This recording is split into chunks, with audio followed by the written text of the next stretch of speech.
Olá, hoje eu vou falar sobre o caso dos empregados da Casa de Fogos de Santo Antônio de Jesus e seus familiares versus o Brasil.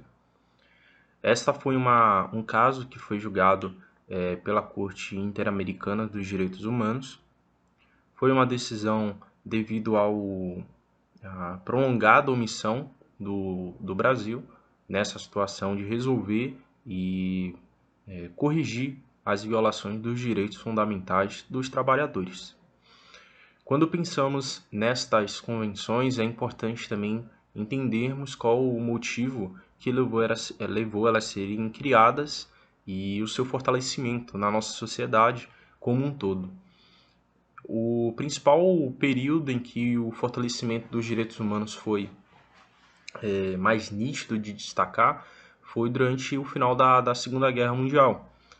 Foi um período que houve muitas violações, né, principalmente com o Holocausto, todo aquele clima relacionado ao combate do nazismo, todos os crimes de guerras que aconteciam, e houve a necessidade da criação de uma convenção internacional para conseguir julgar e evitar esse caso da forma mais efetiva possível. A criação da ONU foi mediante a esse período, e os tribunais também internacionais tiveram esse intuito de denunciar os crimes contra a humanidade no geral, contra a dignidade humana. Na América Latina, em 1948, 3 anos após o final da guerra, né, da Guerra Mundial, foi aprovada a Declaração Americana dos Direitos e Deveres do Homem Universal. Esse foi um documento que declarou alguns direitos essenciais dos estados, das pessoas humanas. Foi fundada pela OEA, a Organização dos Estados Americanos, que fora composto por 35 estados americanos que buscavam promover a paz.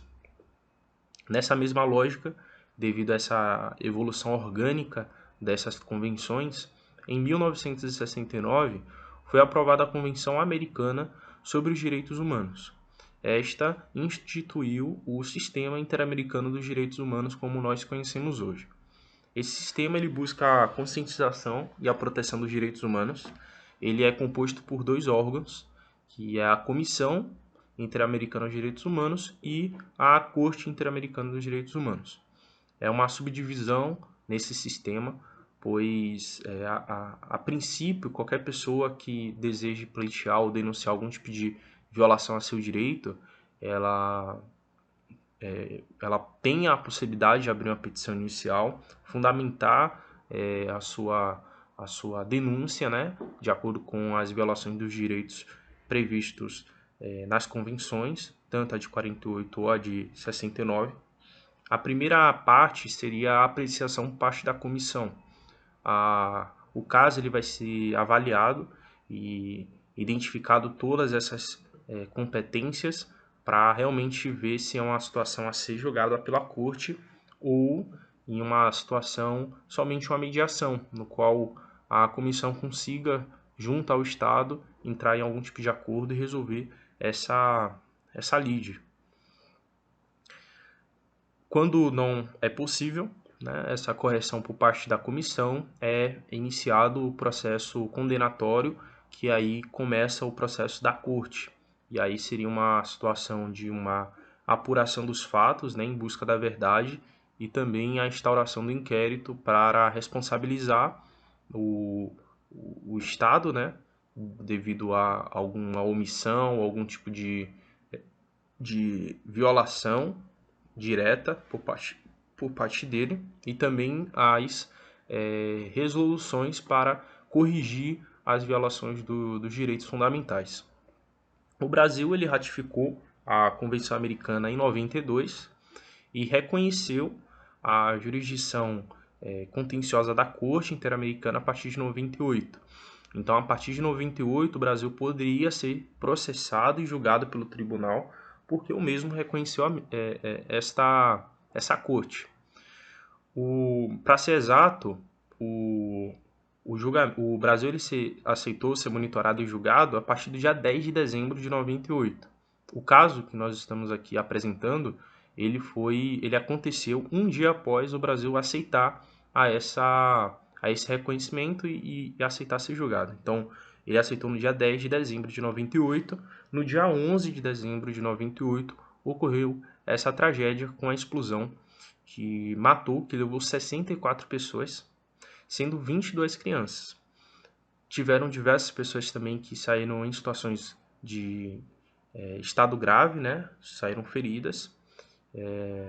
E atingiu principalmente por conta daquela região pessoas vulneráveis, né? Pessoas com um caráter ali de uma fragilidade social por não ter tanta condição e principalmente também as mulheres, as quais também haviam grávidas. Apesar de ter sido um caso que aconteceu em 98, ele foi um caso que teve uma excessiva demora.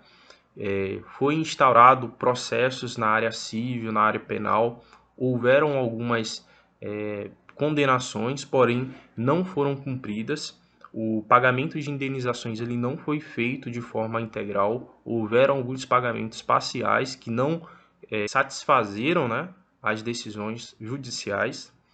O julgamento pela Corte Interamericana, essa intervenção externa, ela aconteceu a partir no dia 15 de julho de 2020.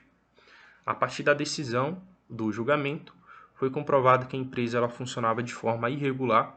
Logo, o Estado, o Brasil, ele tem uma culpa por não ter fiscalizado, não ter feito o seu papel como uma entidade fiscalizadora que irá defender os direitos. Foi identificado que as vítimas elas se submetiam à situação de enrolar 1.000 peças de fogo de artifício para ganhar 50 centavos, com uma conversão, né, de como era o trabalho deles. Então, é nítido que seria um trabalho análogo ao trabalho escravo, um trabalho extremamente repetitivo e desgastante, altamente perigoso devido à falta de fiscalização e à falta de investimento na segurança do local. Por ser uma fábrica de fogo de artifício, eles trabalhavam com pólvora, algo muito delicado, né, que já poderia ser identificado que poderia acontecer alguma catástrofe.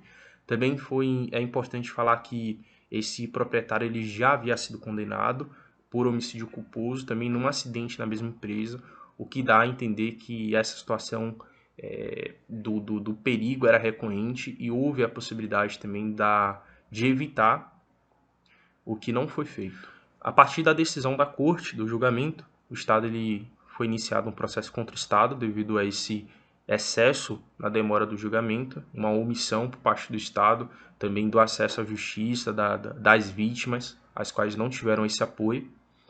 O Estado, na sua defesa, ele alegou que no momento em que a petição foi apresentada, não havia sido esgotados os procedimentos internos. Então, haviam recursos ainda pendentes, os quais os familiares poderiam interpor para pleitear seus direitos. O Estado ele informou que, diante dessa situação, por não ter sido esgotado, essa intervenção da Corte Americana invertia a ordem de complementaridade, pois no momento em que houvessem esgotado os procedimentos internos e estes não tiverem corrigidos o problema, aí sim a Corte deveria complementar as lacunas e evitar que as violações continuem, né? Que não sejam ressarcidas tanto com indenizações quanto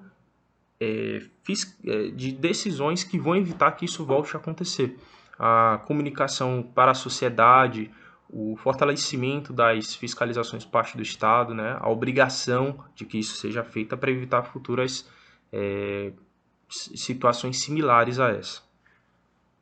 O Estado, além de alegar isso na sua defesa, ele também alegou que algumas vítimas elas não tinham concedido formalmente as procurações aos representantes para eles serem representados pelos funcionários, né, pelo sistema interamericano, e também tinham 26 familiares que foram apresentados como vítimas, mas não tinha, eles alegaram que não foram comprovados como seus direitos foram feridos. Não tinha nenhuma comprovação de que isso realmente feriu os direitos destes familiares.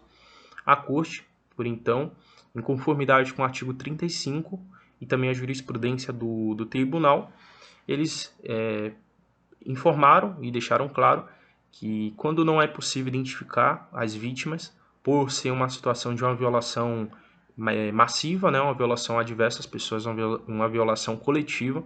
O tribunal ele tem a competência de considerar supostas vítimas como legítimas, sendo que estas teriam alguma relação com o fato, realmente estejam relacionadas com o fato e aos fatos com o fato e com todas as condições, né, que foram descritas no relatório. A comissão, então, depois de todo o processo condenatório, determinou que o Estado violou alguns direitos.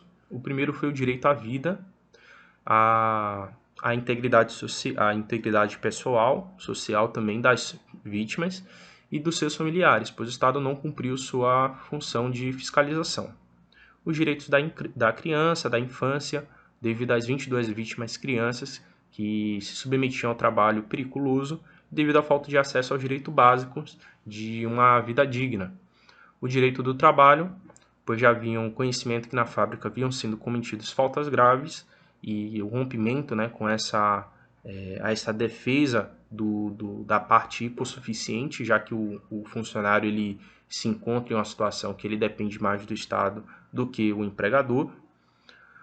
O princípio da igualdade e não discriminação, porque no momento do acidente a fábrica de Santo Antônio de Jesus, ela era uma única opção para essas pessoas, né, os habitantes que se estavam numa situação de vulnerabilidade, não tinham outras oportunidades de emprego e se submetiam, infelizmente, à escassez, né, devido à escassez, se submetiam ao trabalho altamente perigoso. Foi também condenado condenado que o Estado violou o direito das garantias processuais, pois ele não garantiu o acesso à justiça por parte das vítimas e dos familiares e também não conduziu o caso em busca da apuração da verdade, para tentar elucidar os fatos e realmente julgar os autores, né, de acordo com sua responsabilidade. No final, o Estado ele foi condenado tanto a medidas pecuniárias, né, indenizações da vítima, dos familiares, e também medidas sociais, o que foi vista de uma forma muito importante, já que o Estado foi condenado a tornar-se público esse caso, passando em televisão, passando em mídias públicas para o conhecimento e também o fortalecimento da fiscalização, para evitar essa repetição de casos similares a esse devido a um problema que já aconteceu e pode ser evitado com um pouco de atenção e um pouco também de investimento. Essa foi a exposição do caso e obrigado pela atenção.